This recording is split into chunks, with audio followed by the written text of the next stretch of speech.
ఒక గురువుగారికి ఒక పాప క్వెషన్ ఏసింది. ఏమనంటే, "గురువుగారు, దేవుడు ఎలా ఉంటాడు? ఎక్కడ ఉంటాడు?" అని అడిగిందంట.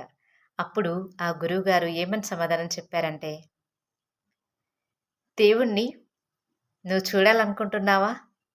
నేను చూడాలనుకుంటున్నా" అని పాప అడిగిందంట. అప్పుడు ఆ గురువుగారు ఒక చోటికి తీసుకెళ్తారు పాపని. తీసుకెళ్తే అక్కడ ఒక వ్యక్తి చాలా బరువైన పని చేస్తూ ఉంటాడు. చాలా పెద్ద పెద్ద ఇటుకలు నెత్తి మీద పెట్టుకొని ఒక 5 అంతస్తులెక్కి వర్క్ చేస్తా ఉంటాడు.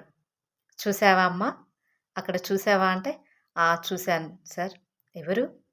అంటే, "మా నాన్నగారు." అంటే, "మీ నాన్న నీకోసం ఎంత కష్టపడుతున్నాడు?